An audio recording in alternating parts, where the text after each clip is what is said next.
Alright, we are finally starting Circe, also by Madeline Miller, or Madeline, not sure.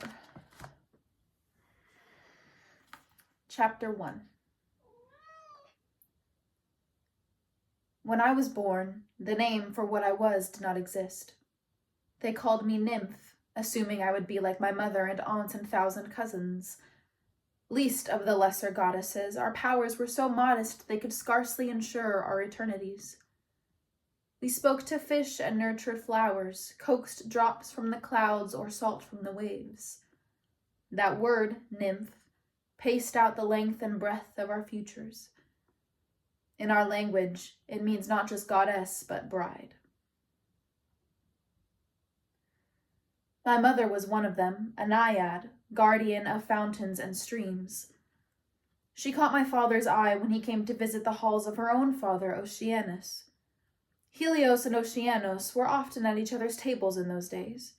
They were cousins and equal in age, though they did not look it. My father glowed bright as just forged bronze, while Oceanus had been born with rheumy eyes and a white beard to his lap. Yet they were both Titans, and preferred each other's company to those new squeaking gods upon Olympus who had not seen the making of the world. Oceanus's palace was a great wonder, set deep in the earth's rock. Its high arched halls were gilded, the stone floors smoothed by centuries of divine feet. Through every room ran the faint sound of Oceanus's river, source of the world's fresh waters, so dark you could not tell where it ended and when the rock bed began. On its banks grew grass and soft gray flowers, and also the unnumbered children of Oceanus, naiads and nymphs and river gods.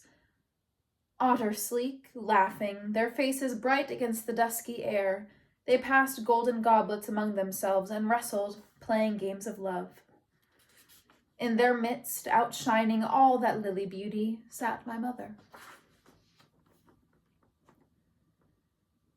Her hair was a warm brown, each strand so lustrous it seemed lit from within. She would have felt my father's gaze hot as gusts from a bonfire. I see her arrange her dress so it drapes just so over her shoulders. I see her dab her fingers glinting in the water. I have seen her do 1,000 such tricks 1,000 times. My father always fell for them. He believed the world's natural order was to please him. "Who is that?" my father said to Oceanus. Oceanus had many golden-eyed grandchildren from my father already, and was glad to think of more. "My daughter Circe. She is yours if you want her." The next day, my father found her by the fountain pool in the upper world. It was a beautiful place, crowded with fat-headed narcissus woven over with oak branches. There was no muck, no slimy frogs, only clean, round stones giving way to grass. Even my father, who cared nothing for the subtleties of nymph arts, admired it. My mother knew he was coming. Frail she was, but crafty, with a mind like a spike-toothed eel. She saw where the path to power lay for such as her, and it was not in bastards and riverbank tumbles. When he stood before her, arrayed in his glory, she laughed. "Lie with you? Why should I?" My father, of course, might have taken what he wanted. But Helios flattered himself that all women went eager to his bed, slave girls and divinities alike. His altars smoked with the proof, offerings from big-bellied mothers and happy byblows. "It is marriage," she said to him, "or nothing. And if it is marriage, be sure. You may have what girls you like in the field, but you will bring home none, for only I will hold sway in your halls." Conditions, constraintment. These were novelties to my father, and gods love nothing more than novelty. "A bargain," he said, and gave her a necklace to seal it, one of his own making, strung with beads of rarest amber. Later, when I was born, He gave her a second strand, and another for each of my 3 siblings. I do not know which she treasured more, the luminous beads themselves or the envy of her sisters when she wore them. I think she would have gone right on collecting them into eternity until they hung from her neck like a yoke on an ox if the high gods had not stopped her. By then they had learned what the 4 of us were. You may have other children, they told her, only not with him. But other husbands did not give amber beads. It was the only time I ever saw her weep. At my birth, an aunt, I will spare you her name because my tale is full of aunts, washed and wrapped me. Another tended to my mother, painting the red back on her lips, brushing her hair with ivory combs. A third went to the door to admit my father. A girl, my mother said to him, wrinkling her nose. But my father did not mind his daughters, who were sweet-tempered and golden as the first press of olives. Men and gods paid dearly for the chance to breed from their blood, and my father's treasury was said to rival that of the king of the gods himself. He placed his hand on my head as a blessing.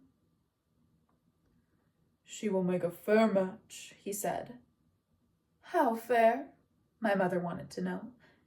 This might be consolation if I could be traded for something better. My father considered, fingering the wisps of my hair, examining my eyes and the cut of my cheeks. A prince, I think. A prince? My mother said. You do not mean a mortal. The revulsion was plain on her face. Once, when I was young, I asked what mortals looked like. My father said, You may say they are shaped like us, but only as the worm is shaped like the whale. My mother had been simpler. Like savage bags of rotten flesh. Surely she will marry a son of Zeus, my mother insisted. She had already begun imagining herself at feasts upon Olympus, sitting at Queen Hera's right hand. No. Her hair is streaked like a lynx, and her chin, there is a sharpness to it that is less than pleasing. My mother did not argue further. Like everyone, she knew the stories of Helios' temper when he was crossed. However gold he shines, do not forget his fire. She stood. Her belly was gone, her waist reknitted, her cheeks fresh and virgin rosy. All our kind recover quickly, but she was faster still, one of the daughters of Oceanos, who shoot their babies like roe. Come, she said, let us make a better one. I grew quickly. My infancy was the work of hours, my toddlerhood a few moments beyond that. An aunt stayed on hoping to curry favor with my mother and named me Hawk, Circe, for my yellow eyes and the strange, thin sound of my crying. But when she realized that my mother no more noticed her service than the ground at her feet, she vanished. Mother, I said, Aunt is gone. My mother didn't answer. My father had already departed for his chariot in the sky, and she was winding her hair with flowers, preparing to leave through the secret ways of water to join her sisters on their grassy riverbanks. I might have followed, but then I would have had to sit all day at my aunt's feet while they gossiped of things I did not care for and could not understand. So I stayed. My father's halls were dark and silent. His palace was a neighbor of Oceanus's, buried in the earth's rock, and its walls were made of polished obsidian. Why not? They could have been anything in the world. Blood-red marble from Egypt or balsam from Araby. My father had only to wish it so. But he liked the way the obsidian reflected his light, the way its slick surfaces caught fire as he passed. Of course, he did not consider how black it would be when he was gone. My father had never been able to imagine the world without himself in it. I could do what I liked at those times. Light a torch and run to see the dark flames follow me. Lie on the smooth earth floor and wear small holes in its surface with my fingers. There were no grubs or worms, though I didn't know to miss them. Nothing lived in those halls except for us. When my father returned at night, the ground rippled like the flank of a horse, and the holes I had made smoothed themselves over. A moment later my mother returned, smelling of flowers. She ran to greet him, and he let her hang from his neck, accepted wine, went to his great silver chair. I followed at his heels, panting. "Welcome, father! Welcome home!" While he drank his wine, he played draughts. No one was allowed to play with him. He placed the stone counters, spun the board, and placed them again. My mother drenched her voice in honey. "Will you not come to bed, my love?" She turned before him slowly, showing the lushness of her figure as if she were roasting on a spit. Most often he would leave his game then, but sometimes he did not, and those were my favorite times, for my mother would go, slamming the mere wood door behind her. At my father's feet, the whole world was made of gold. The light came from everywhere at once, his yellow skin, his lambent eyes, the bronze flashing of his hair. His flesh was hot as a brazier, and I pressed as close as he would let me, like a lizard to noonday rocks. My aunt had said that some of the lesser gods could scarcely bear to look at him, but I was his daughter in blood, and I stared at his face so long that when I looked away it was pressed upon my vision still, glowing from the floors, the shining walls and inlaid tables, even my own skin. "What would happen," I said, "if a mortal saw you in your fullest glory?" "He would be burned to ash in a second." "What if a mortal saw me?" My father smiled. I listened to the draught pieces moving, the familiar rasp of marble against wood. "The mortal would count himself fortunate." "I would not burn him." "Of course not," he said. "But my eyes are like yours." "No," he said. "Look." His gaze fell upon a log at the fireplace's side. It glowed, then flamed, then fell as ash to the ground. "And that is the least of my powers. Can you do as much?" All night I stared at those logs. I could not. My sister was born, and my brother soon after that. I cannot say how long it was exactly. Divine days fall like water from a cataract, and I had not learned yet the mortal trick of counting them. You'd think my father would have taught us better, for he, after all, knows every sunrise. But even he used to call my brother and sister twins. Certainly, from the moment of my brother's birth, they were entwined like minks. My father blessed them both with one hand.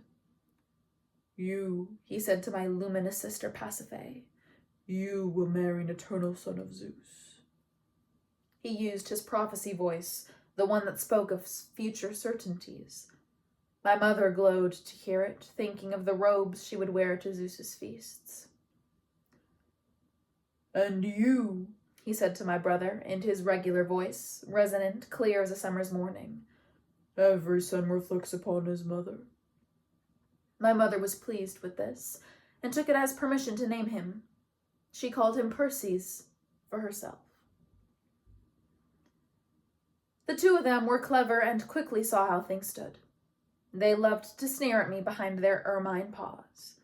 "Her eyes are yellow as piss.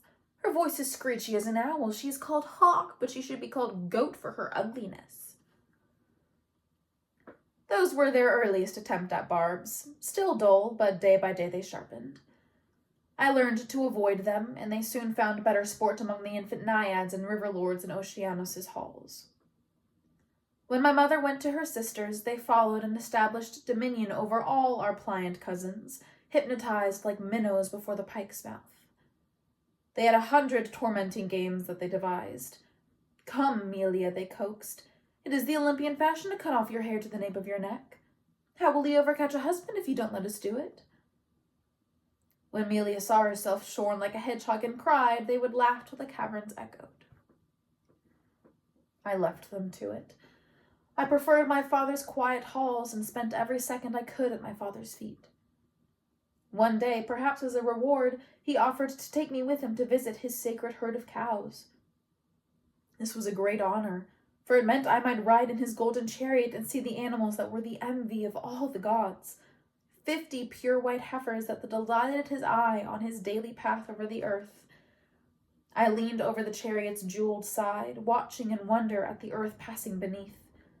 The rich green of forests, the jagged mountains, and the wide outflung blue of the ocean. I looked for mortals, but we were too high up to see them. The herd lived on the grassy island of Thrinakia with 2 of my half-sisters as caretakers.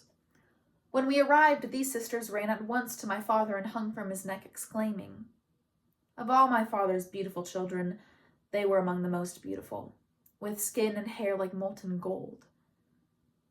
Lampetia and Phaetusa, their names were, radiant and shining." "And who is this you have brought with you?" "She must be one of Percy's children. Look at her eyes." "Of course." Lampetia, I thought it was Lampetia, stroked my hair. "Darling, your eyes are nothing to worry about, nothing at all. Your mother is very beautiful, but she's never been strong." "My eyes are like yours," I said. "How sweet." "No, darling, ours are bright as fire and our hair like sun on the water." "You're clever to keep yours in a plate," Phaethusa said. "The brown streaking does not look so bad then. It is a shame you cannot hide your voice the same way." "She can never speak again. That would work, would it not, sister?" "So it would," they smiled. "Shall we go see the cows?" I'd never seen a cow before, of any kind, but it did not matter. The animals were so obviously beautiful that I needed no comparison. Their coats were pure as lily petals, and their eyes gentle and long-lashed. Their horns had been gilded. That was my sister's doing. And when they bent to crop the grass, their necks dipped like dancers. In the sunset light, their backs gleamed glossy soft. "Oh," I said, "may I touch one?" "No," my father said. "Shall we tell you their names? That is Whiteface, and that is Bright Eyes, and that Darling. There is Lovely Girl, and Pretty, and Golden Horn, and Gleaming. There is Darling, and there is—" "You named Darling already," I said.